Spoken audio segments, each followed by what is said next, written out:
Tonight on Joy News Prime, Food and Drugs Authority collects samples to investigate case of suspected food poisoning at Accra High School involving 27 students. Ran some lab investigations. Some of the results are out, some are not out, but it basically points to food poisoning. Minority in Parliament demands full cost of the new high-denomination banknotes recently launched by the Bank of Ghana, insisting it is a waste of scarce resources. We shall in the coming days be initiating steps to summon the Governor of the Bank of Ghana to appear before the House and present a detailed report on the exercise, which must include the total cost incurred. Energy Ministry assures government is working to resolve the debt situation at the Ghana Great Company, assuring the country will not be plunged into darkness. Ministry of Finance is dealing with it because, you know, it has a program. Ministry of Finance has a program to issue ESLA bonds and use the proceeds to settle the legacy debts and then fix GRIDCO's problem. In business, the Electricity Company of Ghana says its legacy debt owed GRIDCO should be the responsibility of government. Currently, whatever we owe GRIDCO, we are paying them on time. The debt that they are talking about is something we call a legacy debt, that which the government is taking care of that. Also in the bulletin, Shraj indicts 3 soldiers for the torture of 4 children in Sunyani and orders compensation of 10,000 cedis each. The families of the victims have been reacting.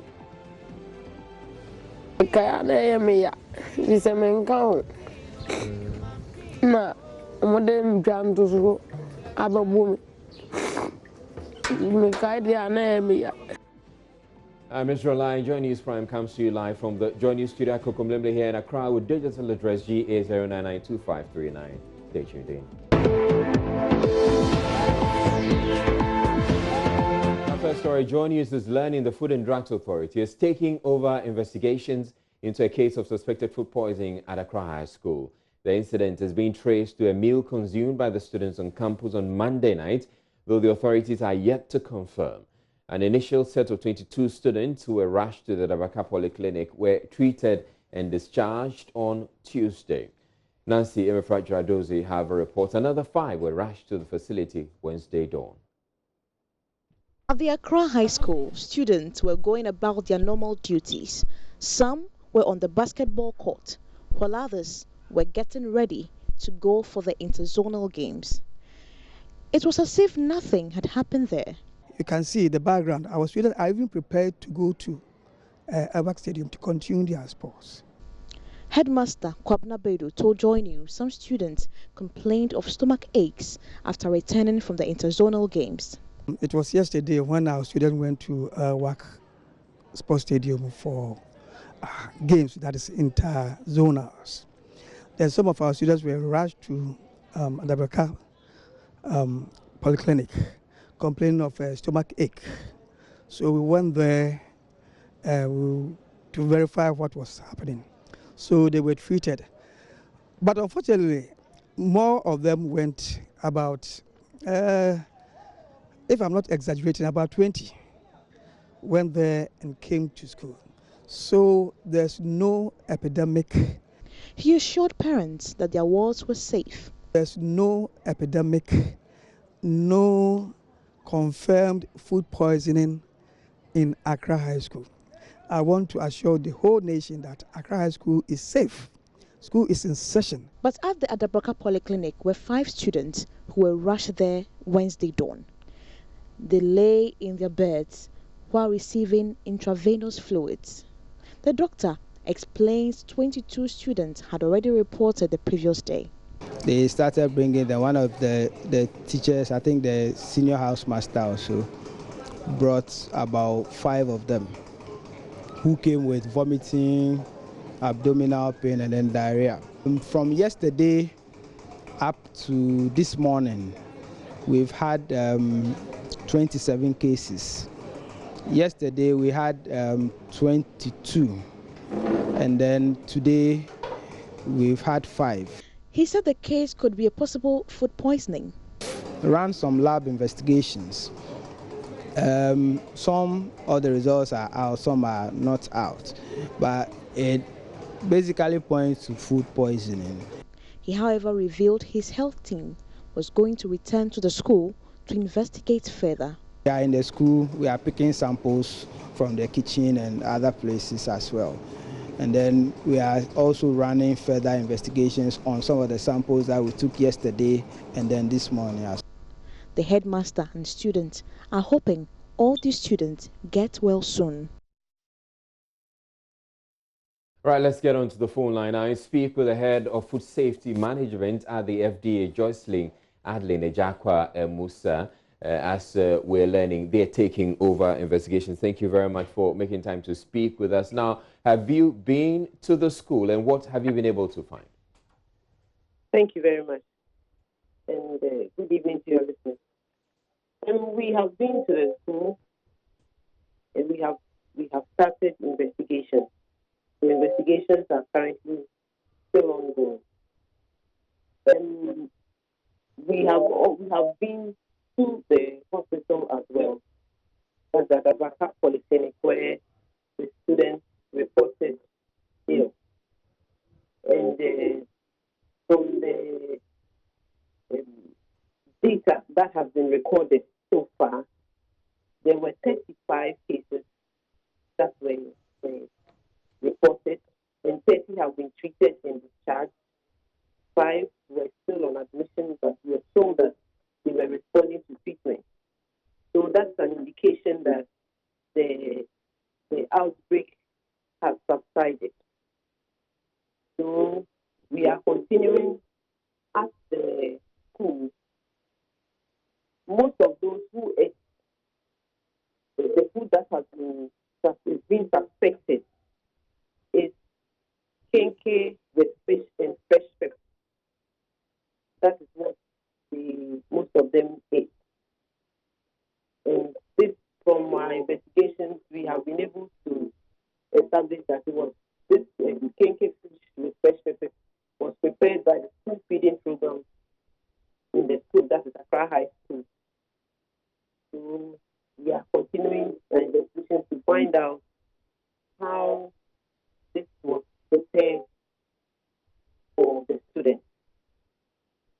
And we continue to also question or talk to students in the school.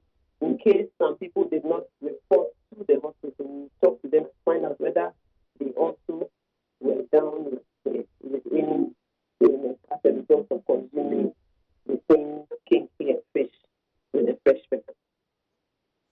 All right, so you've been to the school to pick samples. Which samples did you pick in this case? There were no samples. The implicated or the suspected meal was not available to be sampled. So what are you going to be working with? We have to, you see, when you are doing an investigation, you have the lab of the samples from the patient that is being taken to the hospital. All right. And also from the information that we would gather, we would all the pathogenic bacteria have a pattern. So we need to establish which, like looking at the situation, what now we know that most of them is kenke fish with fresh pepper. So we need to look at the likely pathogens and then try to find out from the environment how from the environment what are we seeing, and then based on that, and then from the hospital, the labs that are being done, then we can get to some logical conclusion.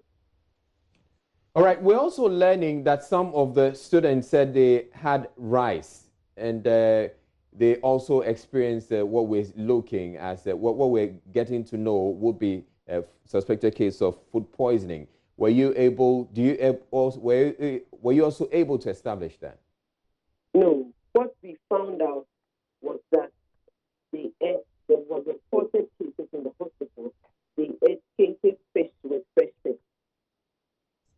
That was what we got from the food. So we are continuing with the investigation. Today, the students were out for sport, so we didn't get the students to talk to the students in the school. So we'll be continuing our investigation tomorrow. All right. How long is it going to take you before you come out with some concrete report? It will depend on how tomorrow goes. All right. And then from the hospital to when we get the information from the doctor, then we know how it goes, because we are teaming up with Ghana Health Service as well. And then together we can. All right, thank you very much. That's Joycelyn Adeline Ejakwa Musa, who's the head of Food Safety and Management at the Food and Drugs Authority. The coalition of NGOs in water and sanitation, CONEWA, is the latest national body to endorse the Joy Clean Ghana campaign. Speaking on the sidelines of the 1 Million Bin initiative on Tuesday, Vice Chairman of the coalition, Yao Ata Ahing, praised Joy News for taking up the mandate of pursuing cleanliness and suggested future collaboration with the multimedia group. I have had cause to commend Joy FM for this laudable initiative. I mean, I say it's laudable because you don't just sit in your studios and just report. The beauty of it is that you go around the country where the action is, and then you put people and places on the spotlight. For me, that has been brilliant, and therefore even the coalition has wanted to partner to ensure that we can go far. Maybe going forward, I think we can enter into some solid partnership to ensure that we amplify the voices of citizens, to ensure that government acts to improve sanitation in this country. So kudos, fantastic job that Joy News is doing. He also encouraged citizens to actively join national sanitation efforts in order to make the Clean Ghana campaign a reality. As citizens, we don't have to be spectators. We need to be citizens. The time has come for all of us to be involved. We cannot sit on the fence and expect things to happen. Let's add our voice. Let's support the cause, and let's all contribute to ensuring that Ghana becomes a cleaner and healthier country for all of us. And then to the stakeholder politicians, the policy makers, the duty bearers, Ghanaians expect a lot more. And I think that going forward, they should put in a lot more, including increasing financing. When this happens, we believe that Ghana will take its pride of place. The coalition is also calling on government to establish the National Sanitation Authority, saying this will go a long way to further the cause of cleanliness and its enforcement in the country. The Commission on Human Rights and Administrative Justice has found 3 soldiers guilty of severely beating and torturing 4 children in Sunyani for allegedly stealing a laptop computer. The commission ruled that the 3 soldiers should compensate the 4 boys with 10,000 Ghana cedis each. Shraj has directed the Ghana Armed Forces to ensure that the soldiers face trial in relation to the findings against them. Before we get into the details of the report, we bring back details of the original story. Now, Shraj has directed the Ghana Armed Forces to ensure that the compensation to the boys be made within 3 months. Now, Joy News has called the military for a response, but the Director of Public Relations of the Ghana Armed Forces, Colonel Eric Agrekwashi, said he is yet to receive the ruling. On the telephone line now is the Commissioner of Shraj, Joseph Whittal. Thank you very much, Mr. Whittal. Right, we do not have the Commissioner yet on the phone lines now, but let's look at the findings that were put out, taking into consideration the totality of the available evidence and laws examined in this investigation. The Commission finds the allegations contained in the complaint dated 27 June 2018, which were subsequently endorsed by the 2 other complainants, to be true. Says that the respondents indeed subjected the 4 children to severe beatings and other brutalities, which amount to torture by the respondents and a violation of the children's fundamental rights for right to respect for human personal dignity under Article 15 of the 1992 Constitution of Ghana and other national and international human rights provisions. All right, so we have the Commissioner of Shraj on the phone line now. Thank you very much, Mr. Whittal, for making time to speak with us. Now, what went into the consideration of the compensation for the boys? Do I understand you to be asking about what went into the compensation? Yes. Yes, basically about one, they were subjected to some brutalities and some injuries, some trauma. These are children, beaten practically to pulp. Some couldn't even walk. They had to be carried in all kinds of, I think, in a pickup to the hospital. And so we took into consideration the level of injury, the trauma, and the physical pain that they were subjected to. Couldn't it have been more? You mean more in what sense? That's more than 10,000 cedis. But we were also mindful of the fact that, yes, it could have been more, but they are always at liberty to proceed if they think they want to take civil action. We cannot go further than some limits. All right, last year you gave a ruling on military personnel brutalizing and torturing a 16-year-old boy. This new ruling also involves children. From your point of view, why does it appear that the military happen to be taking the law into their own hands? I wish you were asking the military this question. Because, if you are a barracks boy, if you stayed in a barracks, you know that the interface between the civilian and the military is quite close. And a lot of the young men run errands for these military men. And so it is natural. But unfortunately, when there is any problem, it is the civilians that they think have caused it. In the two cases, these are boys who were actively working closely, not like in a formal sense, but they were boys of the military men, being sent on errands, made to run errands and do all kinds of things. And so any stolen item, they are the first suspects. And the military, unfortunately, they are trained to fight the enemy, but they end up sending that type of training on the poor children. That is what I surmise. All right. Now, the last time we checked with the military, they indicated that they were yet to receive copies of this decision by Shraj. Has it since been sent to them? No, wait a minute. When was the last time you checked with them? We checked with them about 2 days ago. About 2 days ago? It depends on we actually checked with them yesterday. We actually served them, and we have evidence of service from them. All right.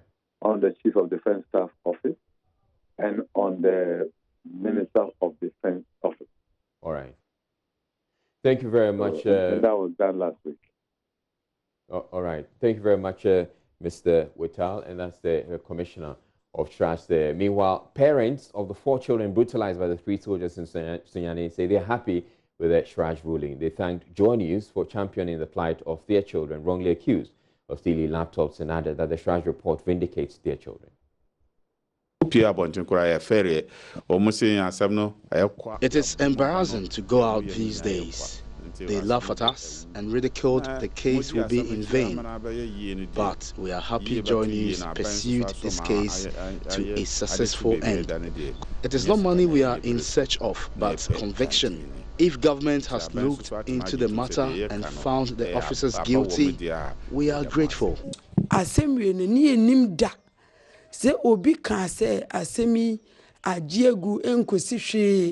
If someone had told me this case would have traveled this far, I wouldn't have believed it.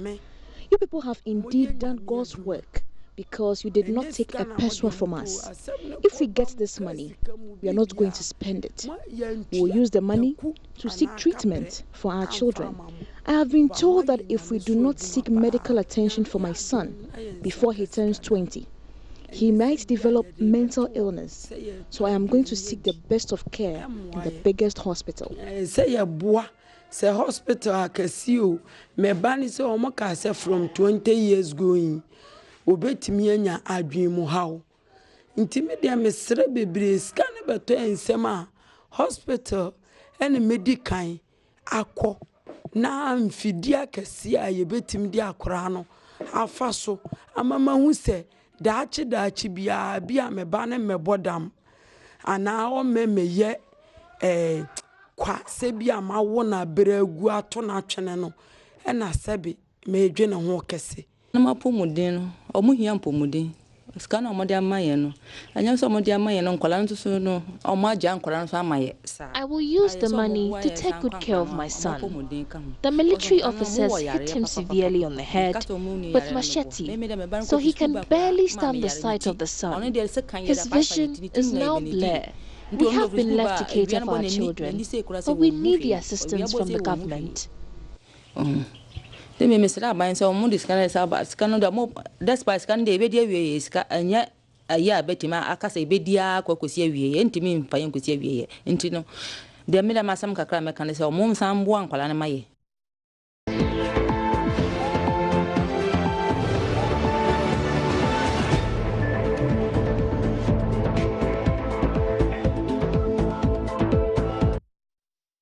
The minority in Parliament has demanded the full cost of printing the new 100 and 200 CD denominations by the Bank of Ghana.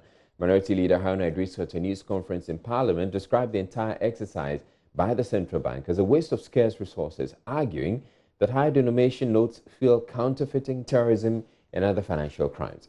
He questioned why the Bank of Ghana engaged in such a venture at a time its finances don't look good. Minority in Parliament says it will, in the coming days, summon the governor of a central bank, Dr. Ernest Addison, before the House to explain the rationale behind the issuance of a high-denomination 100 and 200 cedi notes. The governor must account properly to the people of Ghana on this transaction as well, and this we demand. We shall, in the coming days, be initiating steps to summon the governor of the Bank of Ghana to appear before the House and present a detailed report on the exercise, which must include the total cost incurred, cost of each note compared to its face value, the utilization of the seigniorage revenue to be raised, and the quantity of each note ordered. This must be a matter he must share with the Ghanaian public. According to the minority, the exercise is a waste of scarce resources, especially at a time the Bank of Ghana itself has very terrible balance books. There's absolutely no monetary or economic justification for the central bank's action and decision.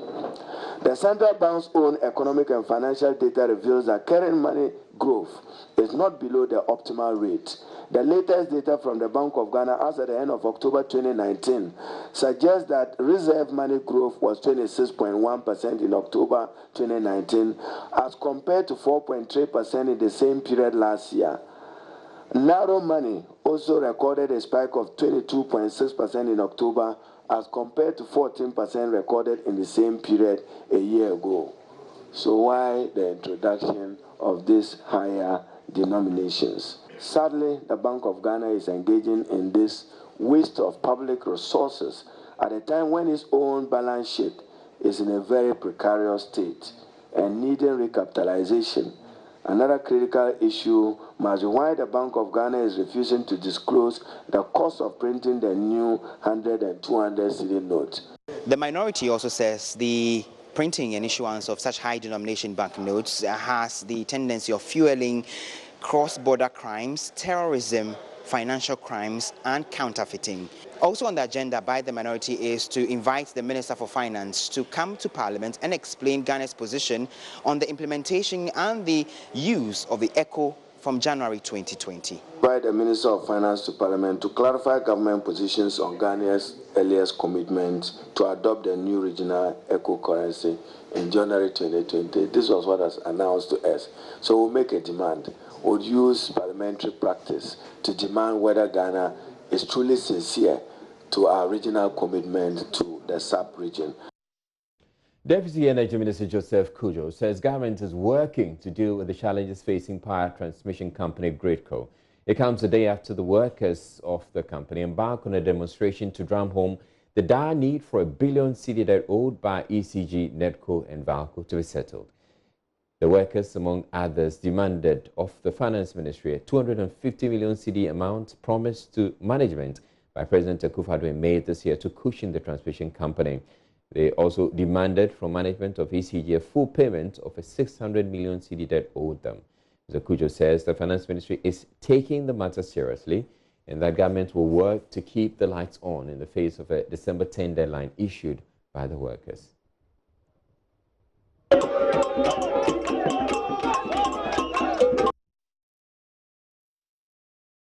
The staff of a Ghana Grid company drawn from across the country on Monday wore red armbands and clad in red clothing. They marched through the principal streets of Accra and presented a petition to the Finance Ministry. Now, their demands of a Finance Ministry is for the release of some 250 million cedis as directed by President Akufo-Addo to the management of Gridco to sustain their operations. The staff of Gridco petition you as follows. 1. That you immediately release to Gridco the 250 million Ghana cedis directed by His Excellency the President since May 2019. Failure to do so means that we should not take the words of the President serious.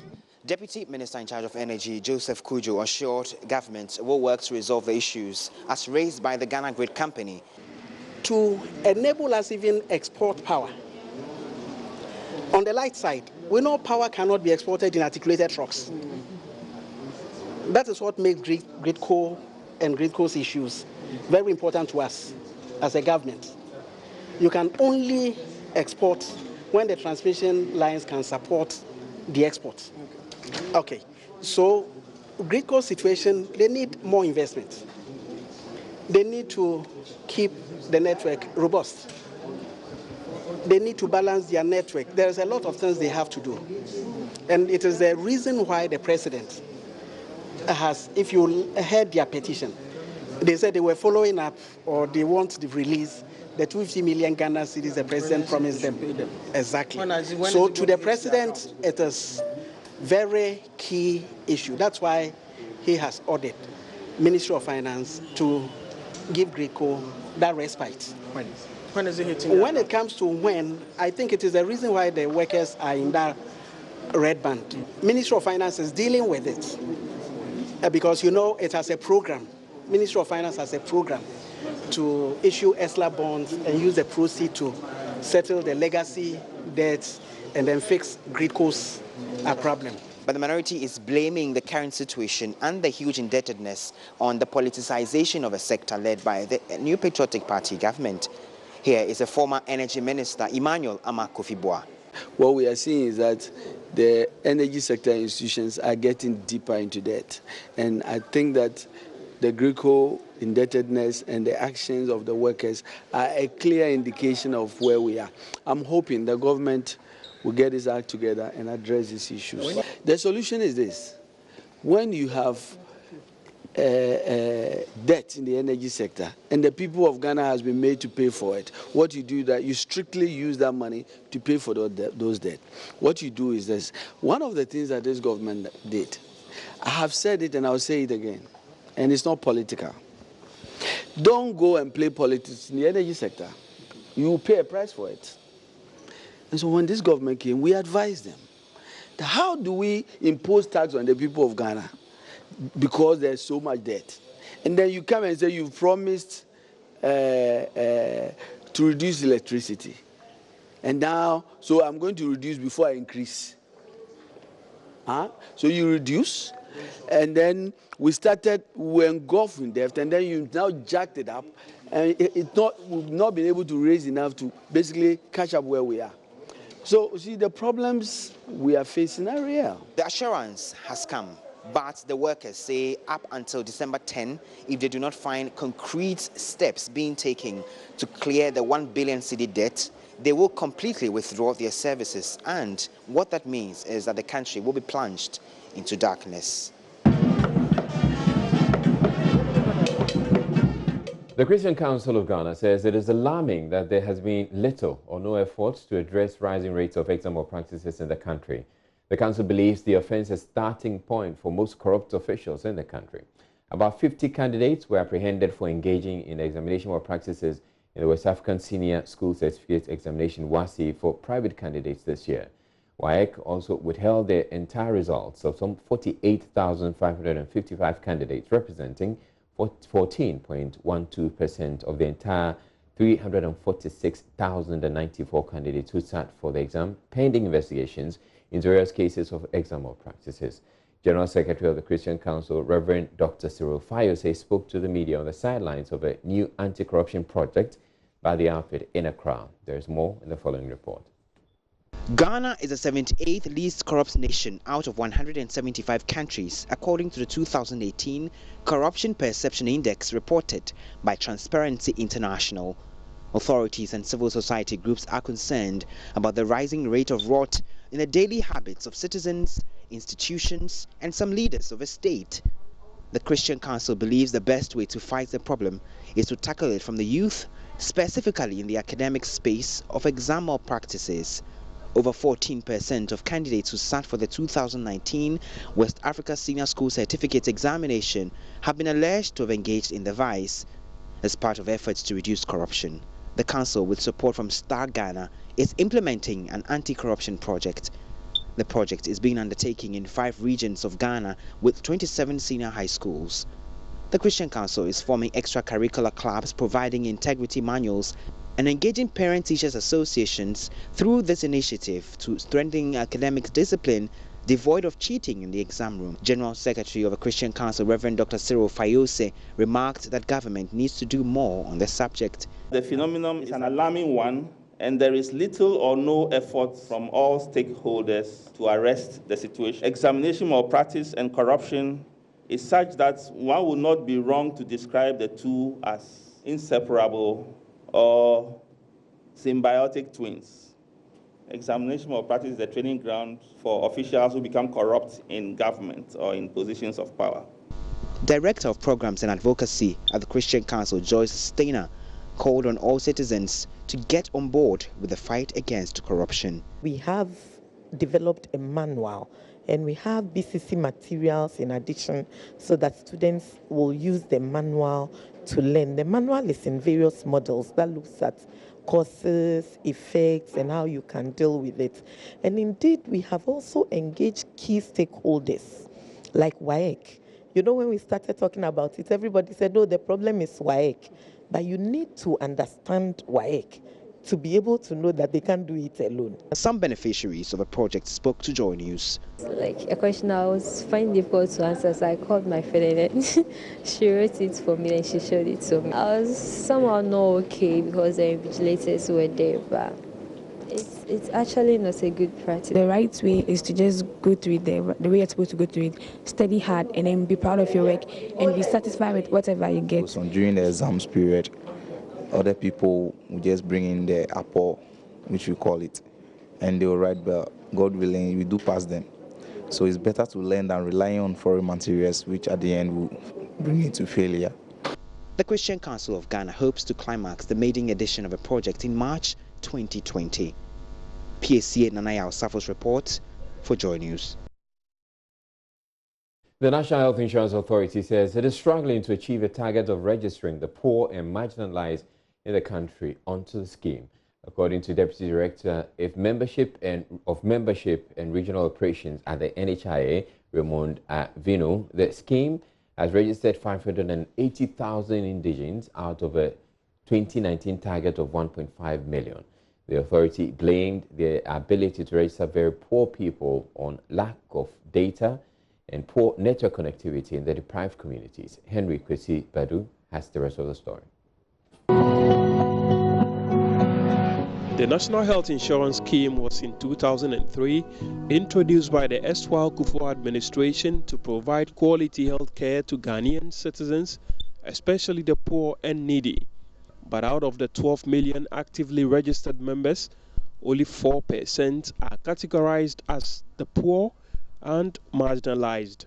The National Health Insurance Authority says it has only registered 580,000 indigents, citing among others lack of data from district social welfare offices as the reason they have not achieved their targets for the year. As we have enumerated in the program, currently there are a lot of issues.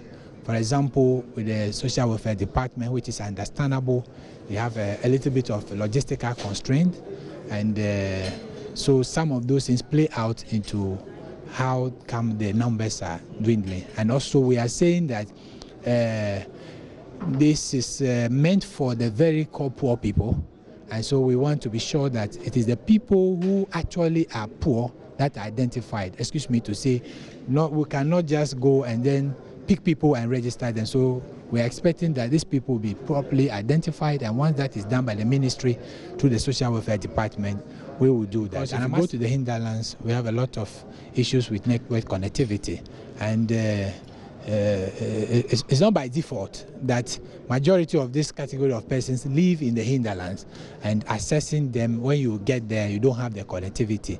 So the problem is that you need to identify the closest environment where you can get connectivity and then bus them to that place. And as you know, it all comes at a cost, busing them to a point where we can get connectivity. Chief of Party of the People for Health said his outfit will petition all political parties to include in their manifestos clear-cut policies on delivering quality health care to the people. We want the political parties to prioritize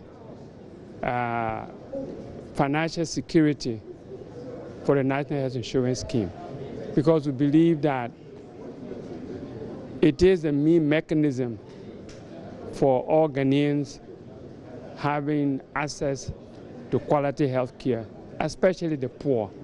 But we know that over the years, it's never had financial security. And we are going to be asking, petitioning political parties to include in their manifesto how they will ensure, when they come to power, financial security for the National Health Insurance Scheme. The People for Change and Send Ghana say further consultations by stakeholders on access to health for every Ghanaian will be necessary as stipulated under the Sustainable Development Goal 3. Henry Kwesi Bedu's report. Hand washing can prevent nearly half of all cases of diarrhea, one of the biggest childhood killer diseases in Ghana, according to the UN Children's Fund. The Tippy Tap, a local intervention for hand washing made from sticks and recycled containers, has previously been used by many communities in Ghana to encourage hand washing with soap. Here in Accra, one social entrepreneur has added on to the innovation, making it more durable. My colleague Justice Bedu caught up with the man behind the Tippy Tap. This is costing next to nothing to construct for many people. All you need is an empty gallon like this one, hung on sticks like these.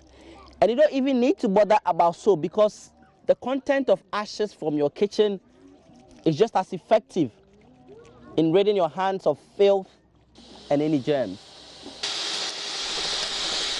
Now the old Tippy Tap can move over. Tippy Tap is here. On the outskirts of Amasaman in Accra, Julius Kwame Chachu is putting together his upgrade of the well-known local innovation. All the hand washing devices, you have to use your finger to turn the tap for the water to come, and then after washing your hand, you will need to close with your clean hand again. If you had deposited germs on the tap before hand washing, after washing with your clean hand, you are going to pick up the germ. So after working with children and families for over 17 years, I realized that no, something must come to replace the traditional hand washing device. So we came up with Tippy Tap. What the Tippy Tap has as an extra is its durability, because it's metals that have been soldered together. It is mobile, making hand washing even more hygienic. Through encountering my encounter with children, I realized that so many children absent themselves from school because of sanitation-related illnesses. And facts from the UNICEF show that about 45% of foodborne diseases or infections can be reduced through hand washing.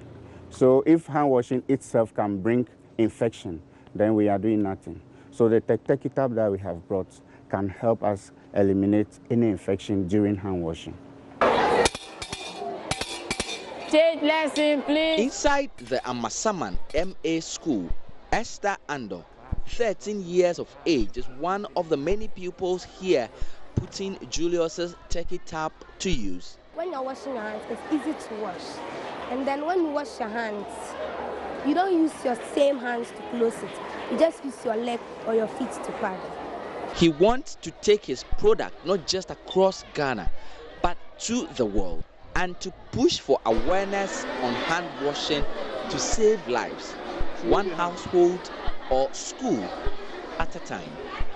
Justice Baidu, Joy News, Accra.